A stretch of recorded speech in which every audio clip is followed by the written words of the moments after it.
అమావాస్య రోజున కేవలం అంటే కేవలం ఒక్క భైరవ స్వామి వారిని, కాలభైరవ స్వామి వారిని ఆరాధన చేస్తే రాబోయేటటువంటి కాలమంతా కూడా ఆయన మిమ్మల్ని కంటికి రెప్పలా కాపాడుతాడు.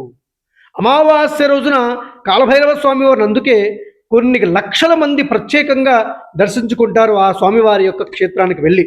అంటే అమావాస్య వస్తుంది అంటే కాలభైరవ స్వామి వారి యొక్క పాదాలను స్పృశించడానికి, కాలభైరవ స్వామి వారికి హారతి సమర్పించడానికి, కాలభైరవ స్వామి వారి మంత్రం జపం చేయడానికి ప్రయత్నం చేయండి. మీ జీవితంలో ఎంతో మధుర క్షణాలు, దివ్యానుభూతి క్షణాలు, మీ జీవితంలో సర్వాభిష సిద్ధులను చేకూర్చుకునేటటువంటి శక్తిని మీకు కాలభైరవ స్వామి వారు అనుగ్రహిస్తారు. ఈ యొక్క అమావాస్య అంటే ప్రతి అమావాస్య, అష్టమి ఆదివారము, పౌర్ణమి రోజుల్లో మన యొక్క స్వర్ణాకర్షణ కాలభైరవ స్వామి వారి క్షేత్రం దర్శనం ఉంటుంది.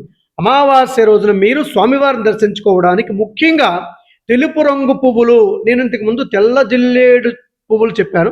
తెల్ల జిల్లేడు పువ్వులు దొరికితే 19 పువ్వులు, లేదు తెల్ల జిల్లేడు పువ్వులు దొరకకపోతే తెలుపు రంగు పూలు ఒక దండ, ఒక మూర కానీ ఒక 2 మూరలు కానీ ఏవైనా ఒక దండ తీసుకుని వెళ్ళి స్వామివారికి అలంకరణ చేయండి.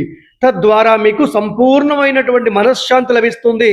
అమావాస్య యొక్క తెలుపు రంగు పూలను స్వామికి సమర్పణ చేస్తే మీకు మీ యొక్క అభిష్ట సిద్ధి అతి శీఘ్రంగా నెరవేరుతుంది. అలాగే ఇప్పుడు మీ అందరూ కూడా